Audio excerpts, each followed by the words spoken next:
It is early in the morning in Wild Dunes, South Carolina, but not as early as it is in Los Angeles early in the morning. It's 6:59 there.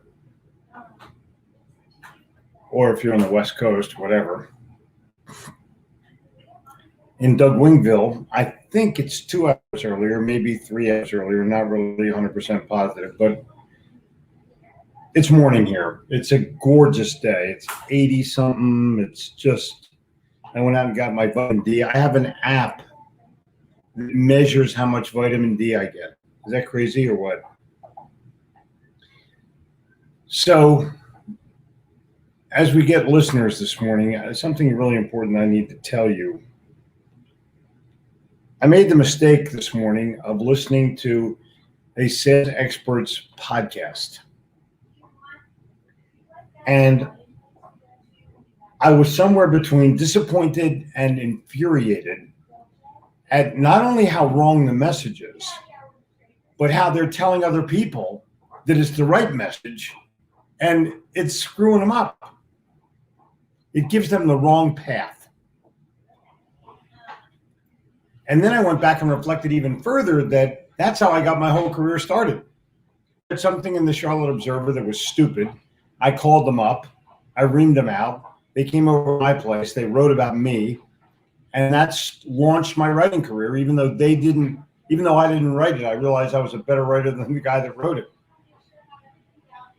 So that's how the whole thing kind of blossomed. And that was in 1992. Ooh. So now we're pushing 30 years with that, correct? Yeah, 30 years.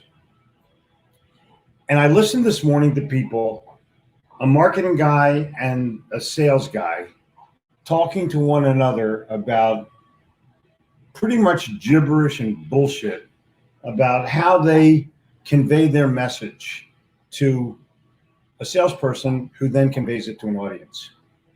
And basically, they were talking about motive. Now, to me, motive is very important because if I understand the buyer's motive, they were talking, what's the motive of the salesperson? Seriously? I don't give a shit about the salesperson's motive. I don't care if the buyer doesn't care about the salesperson's motive. The buyer only cares about what's in it for them. Now, how do they profit? How do they produce? How do they make better morale? Come on. If you're in sales and you're trying to get to the motive of the customer, you're going to win. Why do they want to buy? Not how are you selling this. People don't give a shit about how you sell something. It's the dumbest thing I've ever heard of. And I sat there listening to it, and every minute I listened to it, I got more angry. I don't know why I did, but I wrote down, see what I got here. I texted myself.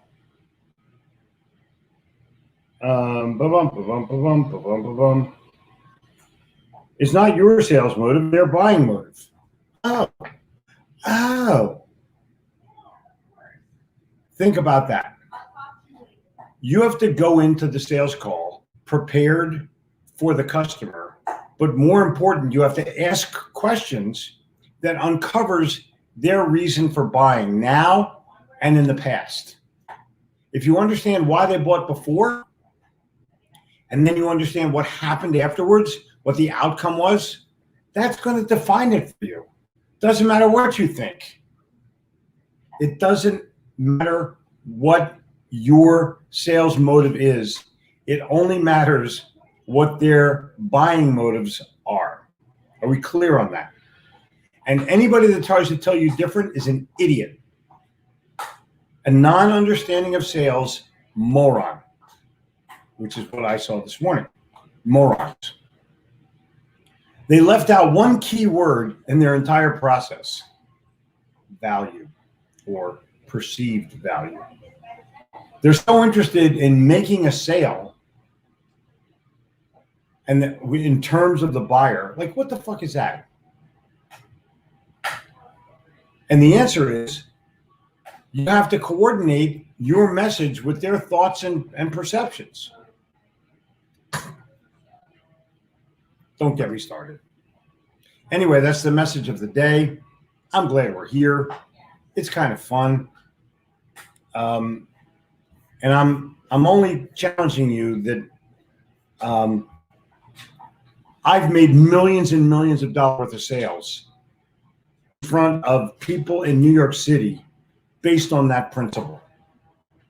I've written the best-selling sales book of all times based on that principle.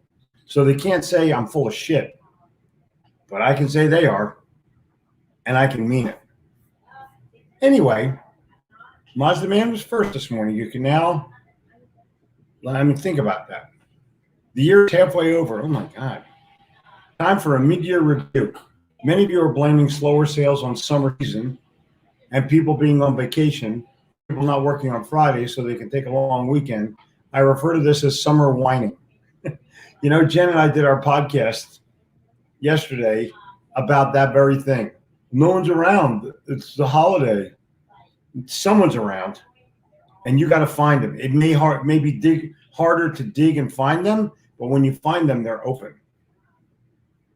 I'm challenging you.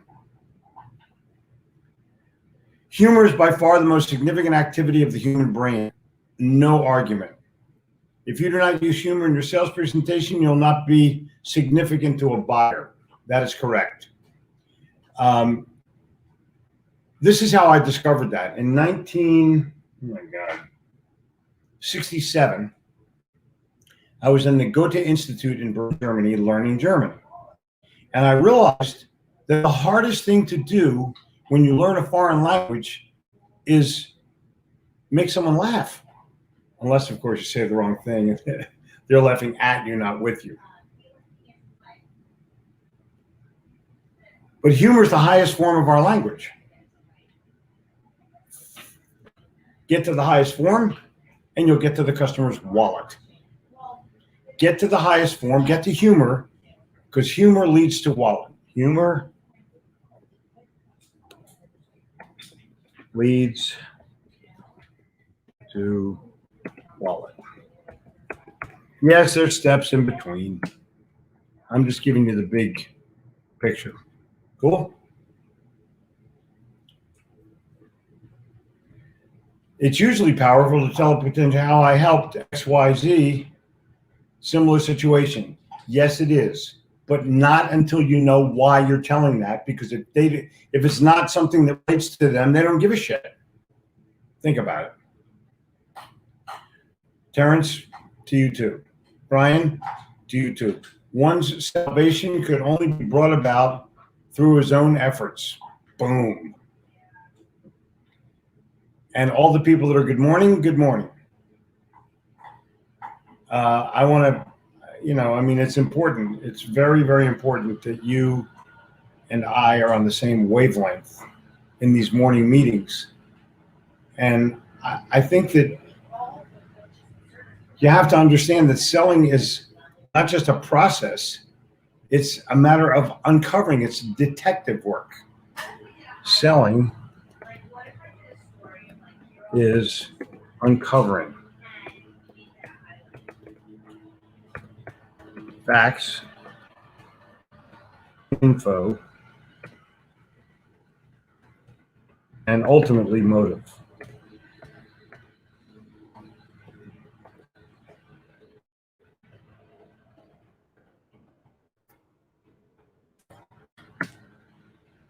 I just typed it in.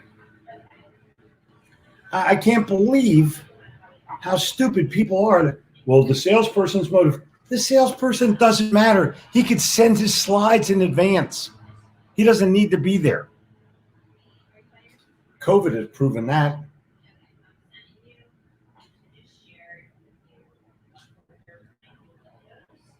Howdy from hell.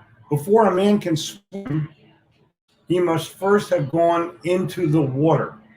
Before a man can ride, he must first have mounted a horse. And before he can be an intelligent citizen, he must first have been admitted to the duties of citizenship. Joaquin, way to go, bud. Way to go. Oh, boy. Now, Richard Greaves is here. It's not happening here. Famous last words. That's true. It Can't Happen Here was a Sinclair Lewis book, I want to say, but I'm not 100% positive. Maybe somebody can help me on that. Sinclair Lewis, It Can't Happen Here. Morning 959 crew. Good. Is anybody gibberish and bullshit, fake it till you make it? No, Charles. Live it in advance. Don't fake anything. Live it in advance. Failure is not about insecurity, it's about lack of execution. I love that. Thank you, Renee. I've made a career out of selling through serving. I concur. Yep. Oh my goodness, this is so good. I'm afraid I have to save it. That's a good one, Tom. It's a really good one. And it's not just a matter of this is what you're doing this week. He starts out as, I've made a career. I've made a career out of selling through serving. What could be more powerful than that?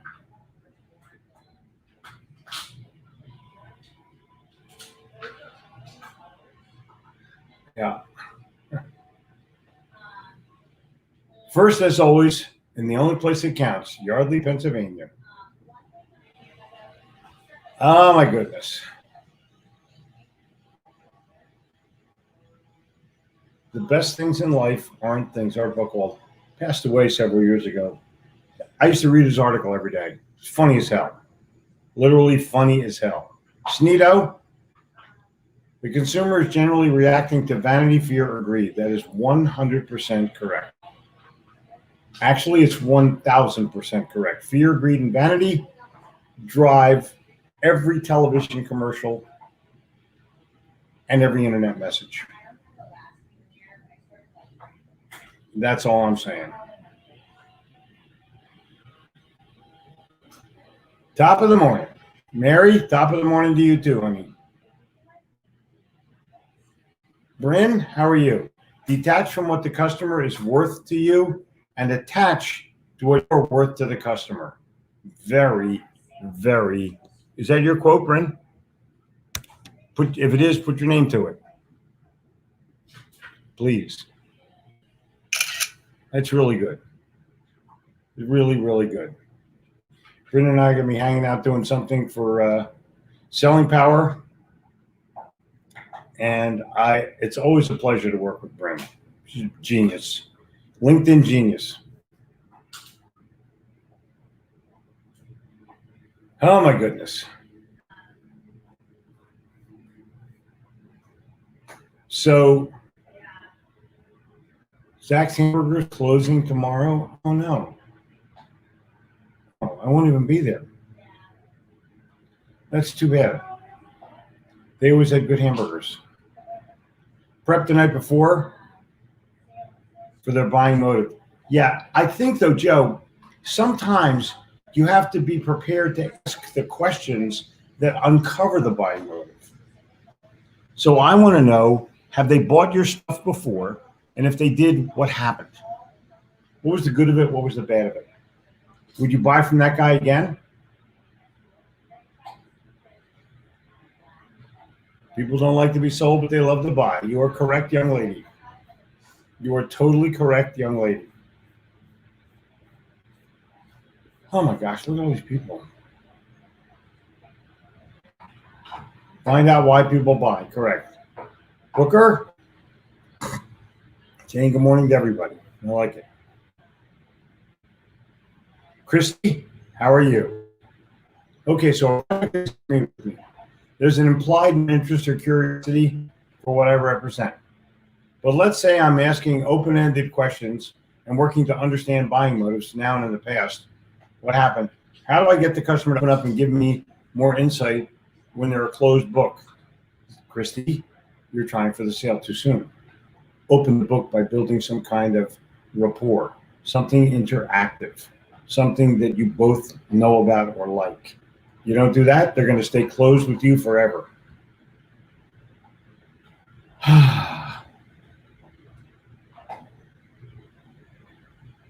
Approach each customer with the idea of helping him or her solve a problem.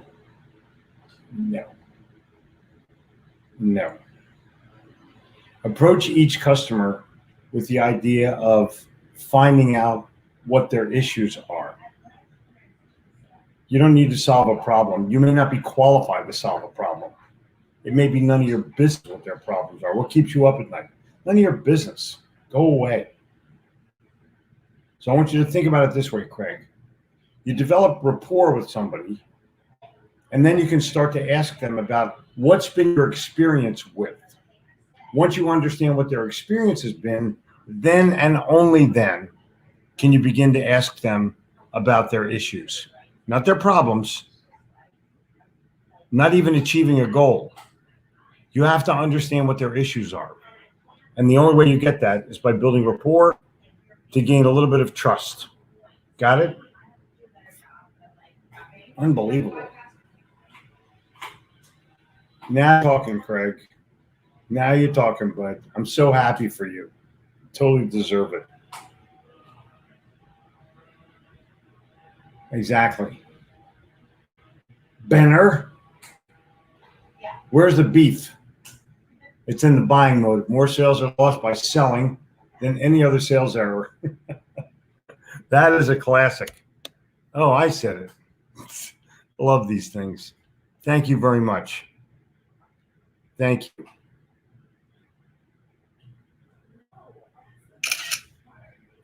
Sometimes it's hard to get over this. Unbelievable, isn't it?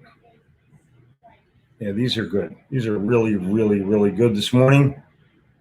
Looks like I've made you think, which is what I'm supposed to do. Amen. Humor leads to wallet.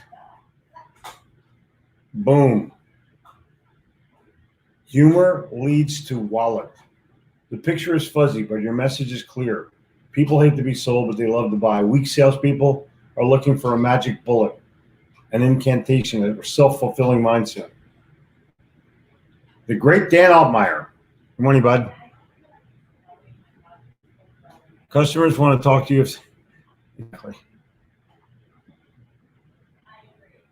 This is the Philippines. This is Japan. Boom. Taru, what is your favorite sushi? I will be whining this weekend. Oh, Cabernet and Merlot. Dude, funny. Jen just bought a bottle of wine, a Pinot Noir from France. And we were talking, she bought it for her mastermind. It's one of the bottles they didn't drink. And she goes, "No, I only buy good wine." Jen has taste. When you have taste and you have style, that equals class. Taste and style equals class. Let me write that down. Taste and style equals class. That is my wife.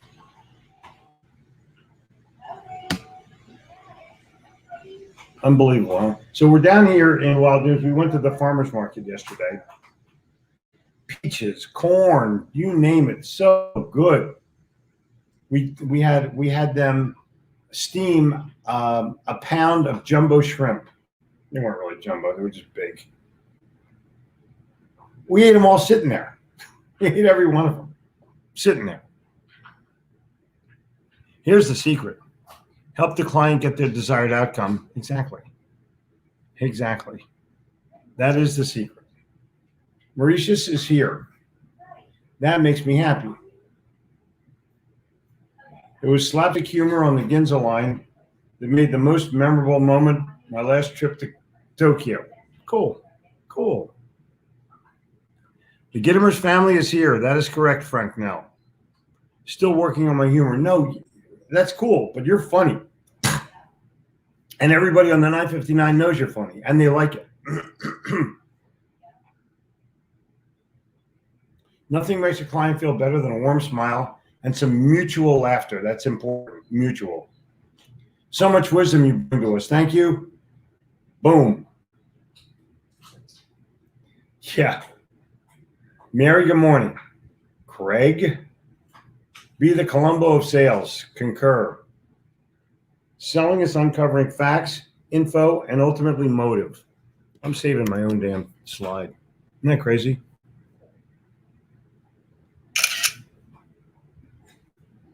I think it's important. Listen, this is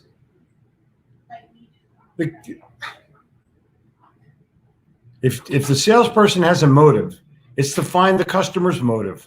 Period. It's a motive of selling such bullshit. I couldn't listen to the rest of the podcast. It was so stupid and self-serving. Yeah, we're great and we understand. Not that great. Just not that great. We've trained a lot of salespeople. Okay. But have you gone out and made sales your damn self using your own philosophies and strategies? Boom. I train salespeople. I help salespeople. I write books about sales. It's on the $1 million sales that I have made personally. Sitting down with CEOs, making cold calls, sending proposals, having meetings, all things that I did, right or wrong. Just saying.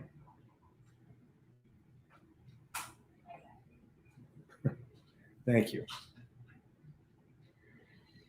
Hey. And Lewis is here. Meeting with some Gitomer rights for lunch today. Cool. That's cool. Lewis is a classic in Denver. Exactly. Good morning, Lewis.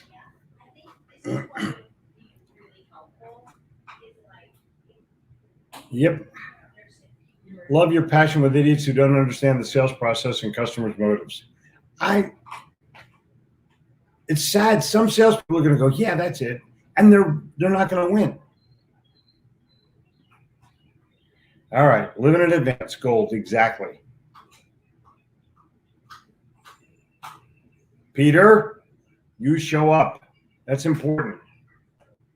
Been a bit since I could be here. I've been busy. No. Just show up. It's 15 minutes, 20 minutes at the most.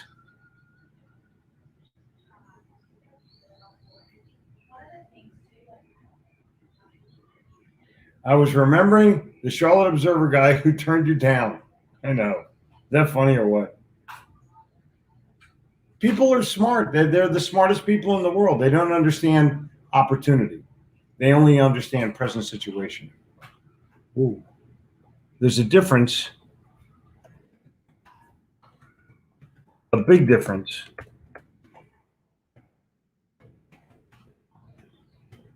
between present situation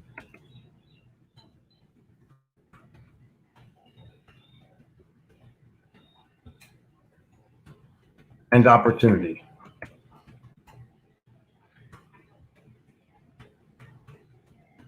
Gitomer.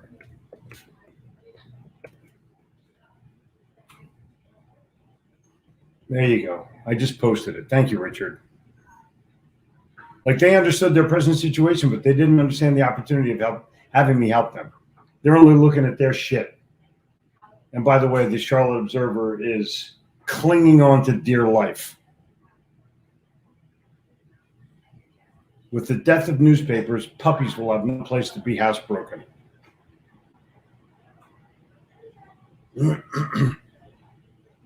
Yep. Who's Your State is here. I'm so glad of that. In fact, I'm going to be in Indianapolis in just a couple months. I can't wait. St. Elmo Steakhouse, Shapiro's Deli for lunch. Get down to Brown County and visit my old house. Boom. Project it until you perfect it. Whoa, Phil. Boom. If that's a Phil Sorrentino quote, I will quote it and acknowledge you. I like that.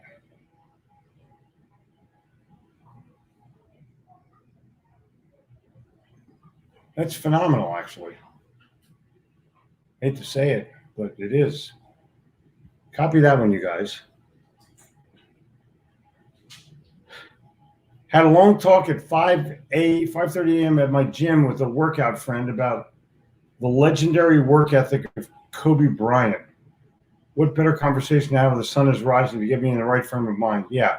You might also want to talk to him about Allen Iverson. Just saying. Yep. To build a long-term successful enterprise, when you don't close a sale, open a relationship. Lewis, make a real impact on clients. The rest is, yeah, exactly. Exactly. Some people drink at the fountain of knowledge. Others just gargle. Love it. I'm doing great with my outdoor landscape lighting business, getting higher end clients. Cool. Cool. Yeah, smaller clients always want to nickel and dime you. Just by the way, if you don't understand this about people that want to negotiate your price, cheap bastards are also a pain in the ass.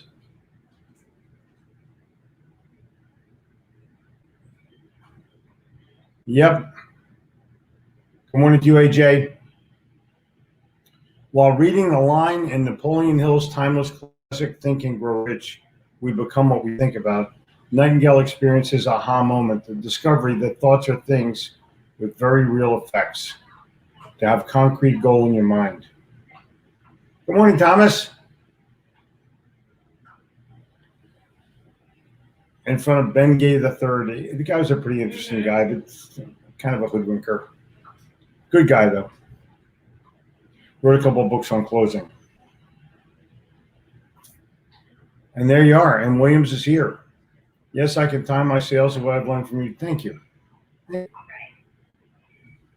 This is cool. It's totally cool. Who's Bill Collier? Curious why sales managers want to focus on presenting and not prospecting. Well, personally, Bill, I'm against prospecting because it's pretty much a waste of time. If you cold call somebody, it's 1 out of 100. But if you build relationships, I would focus on neither presenting or prospecting. I would focus on building relationships because that will lead to a referral. Just saying. Just saying. Whining is a totally different meaning in Trinidad. That's cool. Taste and style equals class. This is the great Jen Gitomer. I'm telling you.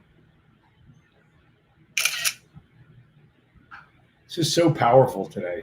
I love it. Just a casual conversation. We're already 30 minutes into it. We ain't done yet. And it's good. I mean, it's really, really good.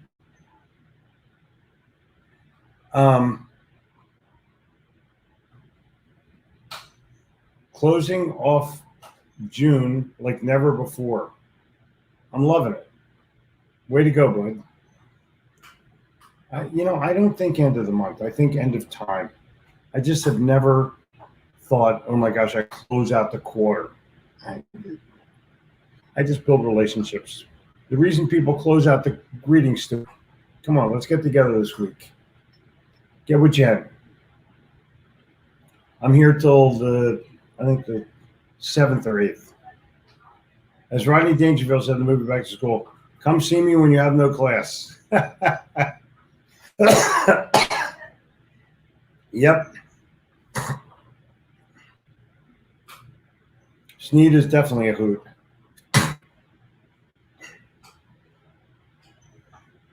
Yep. The art to knowing is knowing what to ignore. Focus on rapport and building trust, not trying to be the problem solver. Boom. Boom. So, you guys, I got to fly. I got a lot to do today. There's a lot of more quotes here, so you might want to just get them.